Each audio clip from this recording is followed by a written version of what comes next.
You're listening to Know, Like, and Trust by Stampede Digital Systems. As a pioneer of the Know, Like, and Trust movement, Stampede guides listeners through the marketing process with real-life examples of successful individuals. Today's show highlights a business owner who offers a valuable service, making a powerful impact on the world. With your host, Troy Campbell. Welcome to the Know, Like, and Trust podcast. So glad to talk with you all today. We have a wonderful guest. I just am so excited to introduce you all to. Her name is Judy Ryan. She is the CEO of Lifework Systems. When Beethoven saw a piano, he saw a symphony.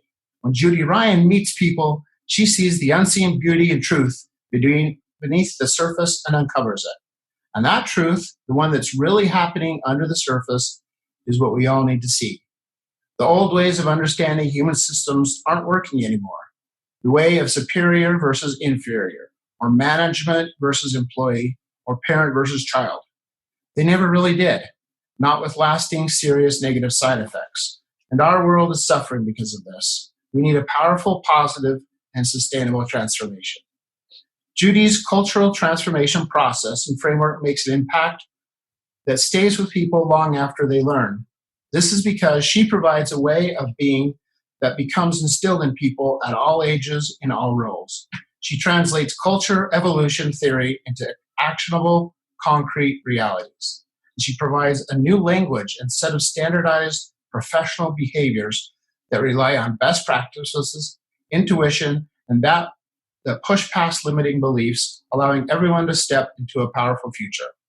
Judy's work is her calling, and that reflects in her mission to create a world in which all people love their lives. So a warm welcome to Judy. Thank you for joining us today. How are you? Thank you, Troy. I really appreciate being invited on the show, and I love the concept Know, Like, and Trust. We need to make time for that, so thank you.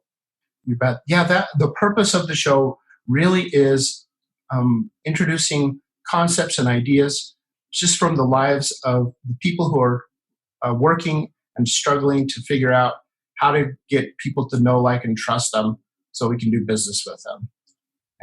And so we're glad to have you on the show because I know that everything you're doing really speaks to that message. Thank you. So I do my best on that. So the first question we always ask is really about you, about your story, how you ended up where you're at, and kind of your why. Okay, great. Well, as I was listening to you introduce me about how the human systems aren't working, I just recently heard a news reporter say, one of the politicians say, the good old days weren't really so great. And I wrote an article called, Are You Seeking the Good Old Days? Were They So Great? So it was kind of ironic. But I've known from the time I was a little girl, been very sensitized to win-lose dynamics. And I never understood it. I just have that mind and that heart that says, why are we being this win-lose with each other? And I happened to be raised in a family that was very social-minded, but also had a lot of fear and limiting beliefs about things. So when I was old enough to have my own family, I wanted to take some of the great things about my childhood and include them, but I also wanted to have a more courageous kind of hero's journey for my kids. I wanted them to know, like, and trust themselves. It's kind of funny. It kind of goes with your theme. And so I was a seeker as a parent. I was a seeker to find out what could I do to help my kids be conscious of others, which I was taught, but also feel good about who they are. And I happened upon a particular psychology model based on the work of Alfred Adler.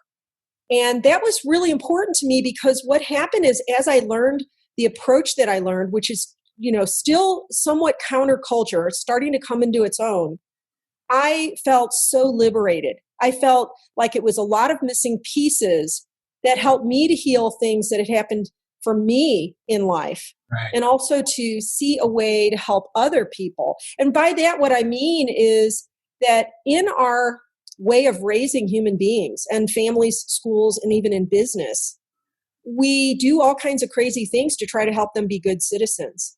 And most of the things we're doing make them feel less, make them feel inferior. And so once I stumbled upon a model that actually is an encouraging and, helps people to become really expanded in being not only creative and innovative, but also helpful and generous and caring, it was like the best of all worlds. And so then it became, how do I help more people get this?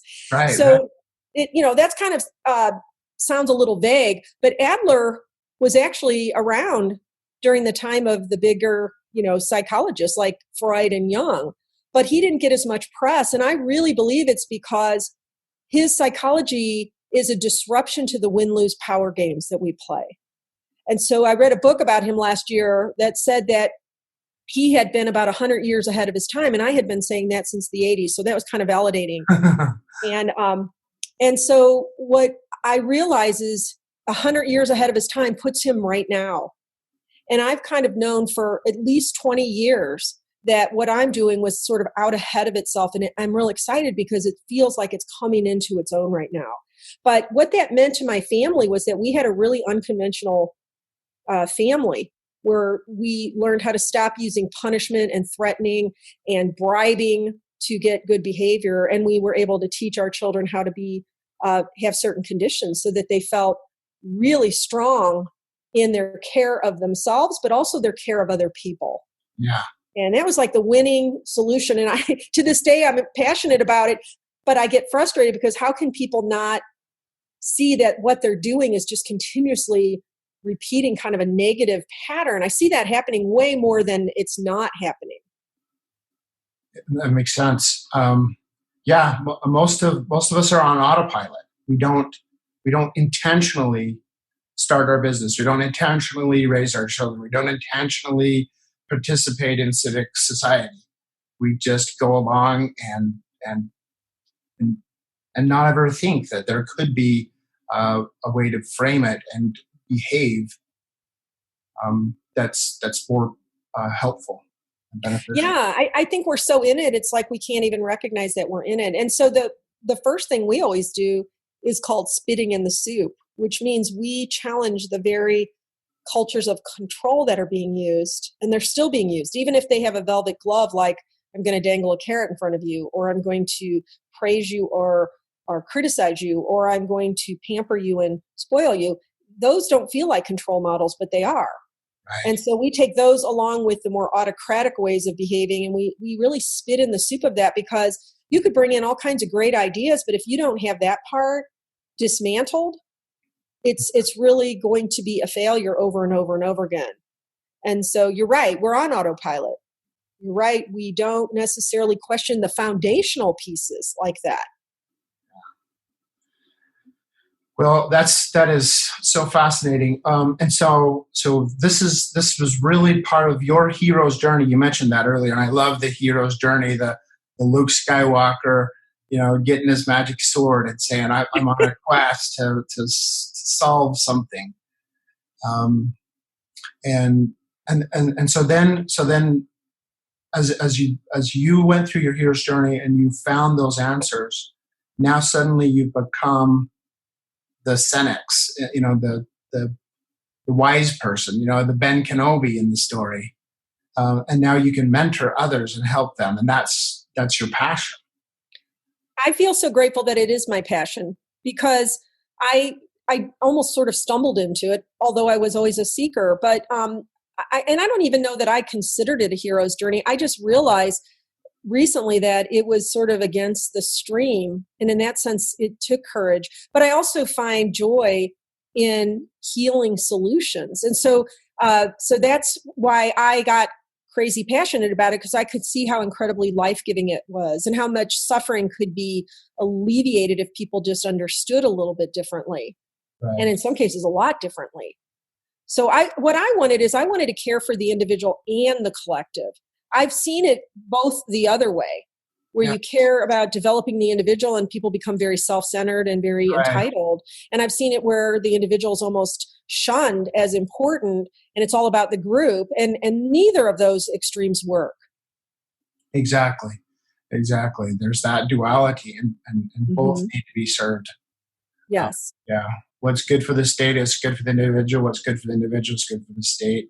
Exactly. I think I heard Marcus Aurelius said something similar. Mm-hmm. Yes. So now we have who are you helping? So now we have these young heroes out there. Who would you say are the people that you're really looking to serve and help, and help along their hero's journey, and give them that magic sword of changing their culture, changing those foundations so that they can accomplish their goals and dreams? I would say the biggest answer to that are people that have really big positive egos. I know ego doesn't have a very good connotation, Right. but people that have really big positive, loving, caring egos are people who are sort of fearless about developing other people and helping people to create win-win.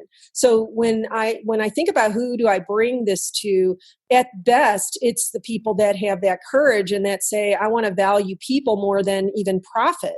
And I want to value purpose more than profit, not eliminating profit, but knowing profit will follow organically if I make my people and my purpose important. And that's not a simple person. That's a very caring person. That it's a leader who is willing to develop other leaders. Now, on an actual pragmatic level, it's often people that are suffering. They're either suffering because of complexity or speed of change, or they're suffering because they're having mergers and acquisitions, or they're having a lot of turnover, and maybe they just have a very, very challenging set of circumstances like education or long-term care. Right now, everybody's kind of in that category of going through a lot of a lot of suffering. But unfortunately, suffering is often what brings people to say there's got to be something better than this. Right. So that's kind of a big part of who we serve. People come to us because, hey, we've just got this leaking turnover of employees and we don't know how to fix it or what's wrong. Or we're dealing with a new trend in agile technology, and the technology is further advanced than the people skills that are needed. Yeah. And so that they start to recognize there's got to be an answer for that. We also find that people that come to us are people that recognize that they're just at low scores. So I'm sort of shocked sometimes that we get disengagement scores year after year from the Gallup organization. Yeah. And every year they're around 70% that there's disengagement. And out of that group, there's almost 16% that are massively causing problems, even costing thousands of dollars per person. And I think a lot of people just think, well, that's the way life goes.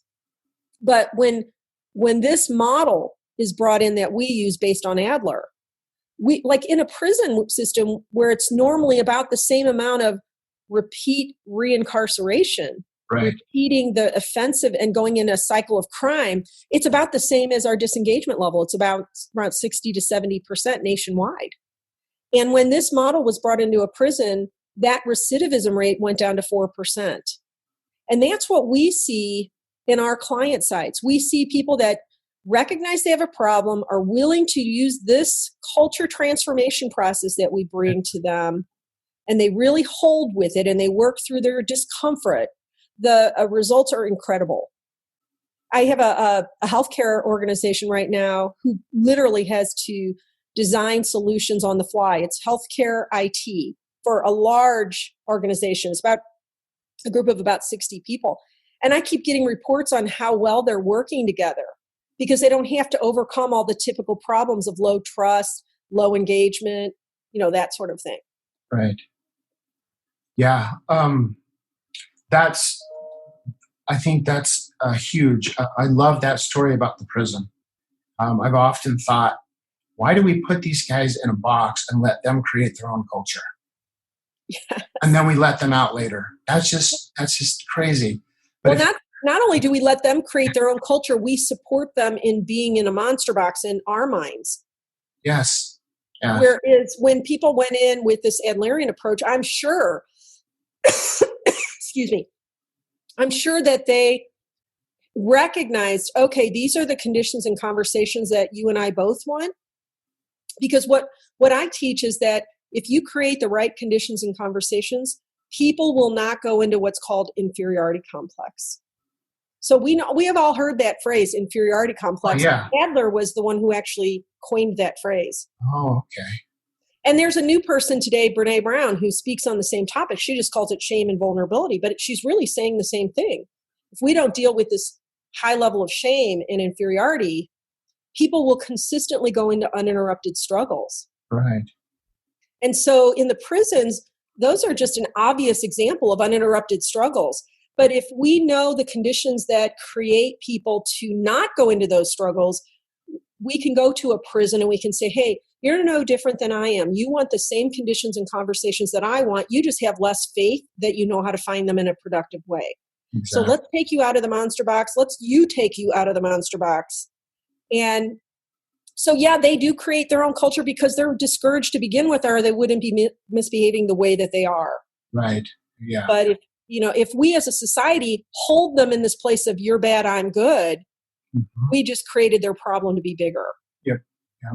And we can end up doing that in our businesses, in our families. We can create our own little prisons and our monster boxes. We actually do, because when we use the control models and people get worse, we think we just need to put more control in. Right. Okay, yeah. I gave them a carrot and now they're wanting, now they're even doing less work. I guess I better do bigger rewards or bigger threats. It's really a self-fulfilling negative prophecy to use control models, but people they don't connect those dots, so they just continue to make the situation worse. The beatings will continue until morale has improved. Yeah, only I like to think of them as some of these are beatings with a velvet glove, so you can't understand what's wrong with them. Right. Yes. It's not obvious. I always like to try to have as much compassion for our illnesses and screw ups as possible. And it is very challenging to see it. I love it that you said compassion, because when we go into work with the client, we tell them this transformation is not for the faint of heart, but you will get through it if you maintain compassion and curiosity. Right. There are a lot of people when they learn our model, they're like, why didn't I learn this years ago? Because nobody gave it to you. Yeah. Yeah. That's it. I love it. Thank you so much for that. So inspiring. Now, so we have kind of an idea of who you are and what motivates you, your why. We've gotten a really good picture of who you're trying to help.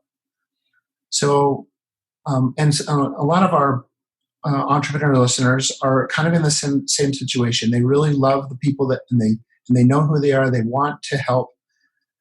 What have you experienced? How do you connect and find those people? Something that has made the difference for you or could make the difference for our listeners. I appreciate that question more than you know, because when you're in a business like I am, the biggest challenge we have is people don't even know what they don't know. So the best market that we have is a market that is aware of what's happening in the world today. They're aware of the increasing speed of change, the globalization, the complexity, where the technology is going, where diversity and inclusion are going. So some markets are very much head in the sand. So the best thing a person can do if they're running a business is to gain the awareness they need so that they can stay innovative and have stay ahead of the competition and do everything they can so that they don't get wiped out. I mean, when you look at the Fortune 500 from 1955, only 22 of them are left. So having awareness is huge. And a practical thing I would offer to people that are listening is go to our website and look up the industry articles we've put on there. We have 180 of our own, but there is a category called industry articles, and it just helps you connect the dots between, gosh, if we're getting into digital transformation, we better understand what kind of culture needs are important for that. If we're getting into agile, enterprise agile or agile technology, or if we're getting into diversity and inclusion, what kind of culture supports that trend or that need? So awareness is huge. When we look at a market, we look at, do they have awareness? Do they have needs? Do they have passion and conviction about making improvements? I know organizations, and I don't even want to name industries, but I know whole industries that they're almost risk averse so bad that they appear to be complacent and sort of like victims because they're afraid to try something new. So, or they see the need, but they become comfortable with the need. Right. Oh yeah, we lose $8 million a year, but we're used to losing that. We don't know what this $250,000 thing is that you're bringing in, even though you're telling us you're going to help us cut our turnover. Right. You know, so we really look for people who are aware. They know that they have a need. They have passion and conviction about improvement, and they're innovative and somewhat courageous. And of course, they have to have money. Because if they don't invest money, and most companies have money, they just don't see the value Absolutely. of investing it in the way that they run their whole culture. Right. Yes. That's I think one of the most important things, I think you've just to highlight some of those things that you said that I see is qualify them, right? But then also find the people who are having that first step in that hero's journey is to have that event where they're suddenly saying, there's things that I know that I don't know. And then now they're open now, and finding the people that are open. And it sounds like that's who you're searching for and who you're focusing on. Yeah, I mean, there's one of my favorite quotes this past year has been by a man named Sam Arbesman, who wrote a book about the half-life of, every truth has a half-life because we're constantly in change. And he said that the problem we have with change blindness is twofold. One, we can be exposed to all kinds of information. Like there's tons of information out there about what's happening not only with the trends today, but what's happening with culture in relationship to the trends.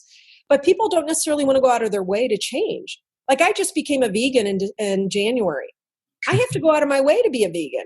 That's hard. It's not excruciating, but it definitely takes effort.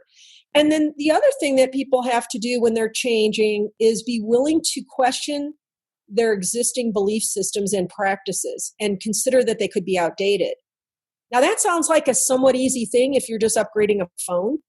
Right. Most of us expect our phone to get upgraded every couple of years. But sure. If you go to somebody and say, do you know that your thoughts about how you're running your people systems are very outdated? That's very threatening to a lot of people. Yes. Because they almost feel like they're going to lose their relevance and become outdated if they admit maybe it needs an update. Right. I would think for me, it's one of the foundations of entrepreneurship is doing that because it feels like failure. But failure is good if you can move past it. If you can. I like it that you said it that way because it does feel like failure. But think about when you get a new phone, you feel excited about all the things that it can do. Like I have a recent new phone and the battery lasts forever, which I love.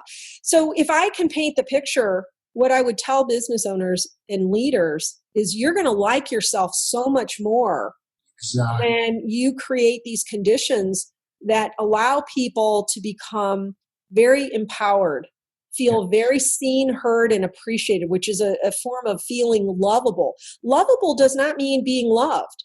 This was huge for me when I got into this work. My parents loved the heck out of us. They made it safe. They invested in us. They gave us affection, but they didn't know how to listen to us or understand us as separate people. Right. So if you are a leader that creates the right conditions, your people feel empowered. They feel seen and heard and known and respected and received. And they also feel connected in a way that is not typical. And they feel that their contributions matter and that they're invited to contribute. And it's a leader that has that experience would never want to go back. They would never want to go back to control models, but it's just hard for them to envision an environment like that. Well, wonderful. Wonderful. Thank you so much for that.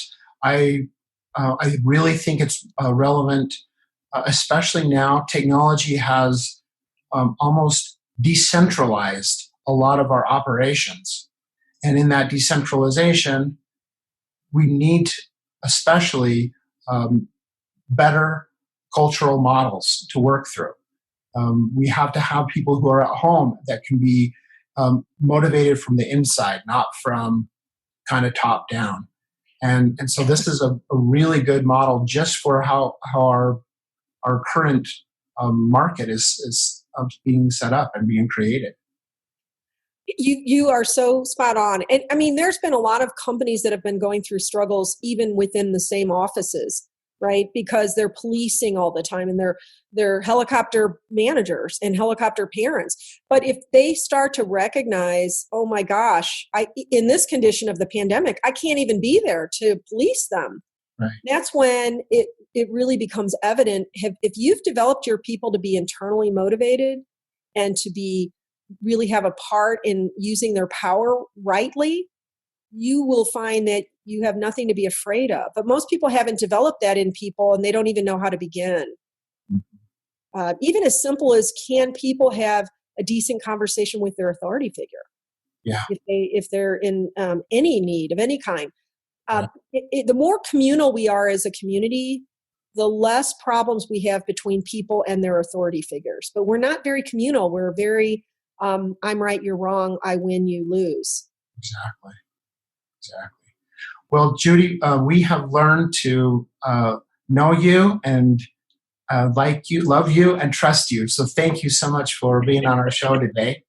I would love to let you share your contact information.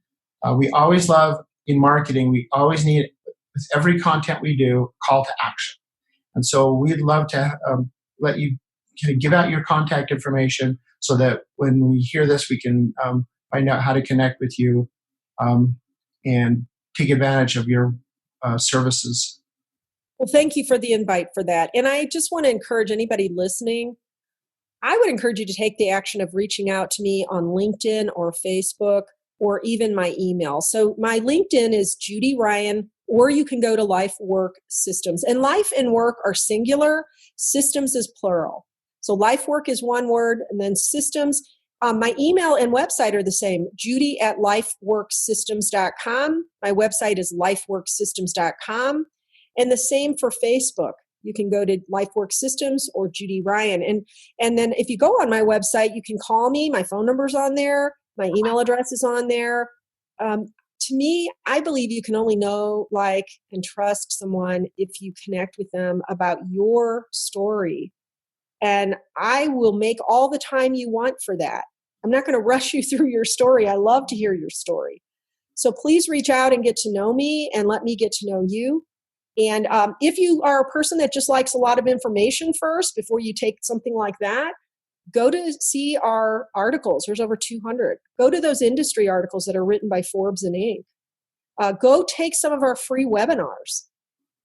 Go read my book. It's a downloadable free thing that you can have, or you can go and buy it and get it, in hard copy. But it's available for you right there on the website. So I don't think I've forgotten anything on that. No, the only thing I would add is I noticed on your lifeworksystems.com website, there's a survey that people can take about and get a cultural report. I can't even believe I forgot to say that. No, yeah, because yes. the survey is really intended for one executive leader or somebody that's responsible for the culture practices. And it's really almost a self-check on, do we have all these practices in place? And if we don't, what's the priority to begin? Even if it's not with Lifework Systems, just even having that information is helpful. So when people do fill that survey out, we support them by sending back a value-packed report about what their scores are, what they need to focus on first, all of that kind of thing. Wonderful.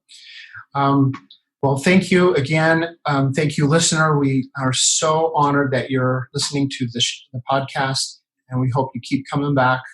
StampedeWeb.com is our website.